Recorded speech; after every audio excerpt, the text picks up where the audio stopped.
Today we added a layer of complexity to our curve sketching, and that was concavity, and concavity came from the second derivative.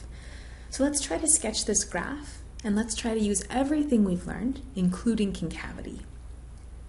So we notice that because this is a polynomial, it's defined everywhere, it doesn't have any vertical asymptotes. We can find the roots by factoring. So our roots are going to be positive and negative square root of 5. And also for the y-intercept, we notice that f of 0 is minus 5. We can also think about the end behavior. As x goes to positive or negative infinity, this function goes to infinity. Now let's look at the first derivative. This is going to tell us about local maxima and minima, and also where the function is increasing or decreasing. Because it's defined everywhere, we don't have any singular points, but we certainly have critical points. We have critical points at 0 and at the positive negative square root of 2. Let's go ahead right now and take the second derivative. I see that I have potential for inflection points at positive and negative square root of 2/3. So now let's try and get a graph going. I have things happening at 0, the square root of 2, square root of 2/3, and square roots of 5. I know that at positive and negative square root of 5, my function is 0.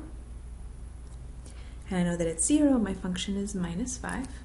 When I start to think about the first derivative, it's nice to know what the function is actually equal to at our critical points.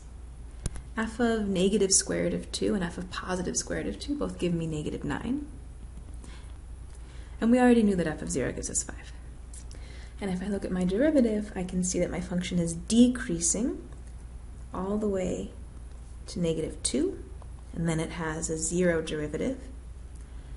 Then it increases to 0, and again has a 0 derivative, decreases to the square root of 2, and then has a 0 derivative, and then it increases for the rest of the function. So we have this sort of general W shape, and the last thing to do is to figure out the inflection, to figure out the concavity.